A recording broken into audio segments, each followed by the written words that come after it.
मोरांबा या मालिकेच्या येणाऱ्या भागामध्ये आपल्याला पाहायला मिळणार आहे, अक्षय सीमाकडून चांगलेच लाड करून घेत असतो. सीमा अक्षयच्या डोक्याला मालिश करून देत असते.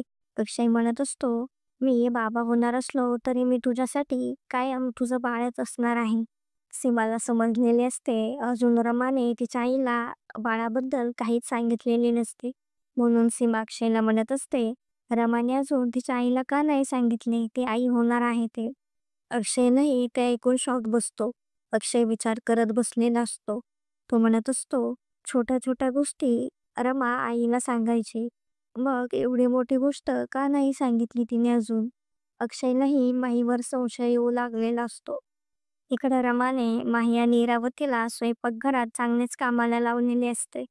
रमाने माहीला चिवडा करायला सांगितलेला असतो. चिवडा करत असताना माही आणि रमा फोनवर बोलत असतात. माही चिवडा करत असताना खूप कंटाळलेली असते. तेवढ्यात रमा माहीला म्हणते, एवढ्यातच कंटाळलीस? आताच लागली का तुझी पाठ दुखायला? अजून खूप काम करायचं आहे तुला. तोंड कमी चालवलंस आणि हात पटापटा चालवलेस तर काम पटकन होईल. इकडे सीमा चिवड्याचा खमंग वास सुटल्यामुळे रूममधून बाहेर येतात. इरावती आणि माही स्वयंपाकघरातच असतात. सीमा स्वयंपाकघरात जात असते तेव्हा सीमाला पाहून इरावती आणि माही खूप घाबरलेले असतात. तर आता पुढे काय काय होणार आहे हे पाहणे खूपच इंटरेस्टिंग होणार आहे. असेच नवनवीन अपडेट जाणून घेण्यासाठी आपल्या चॅनलला नक्की सबस्क्राईब करा.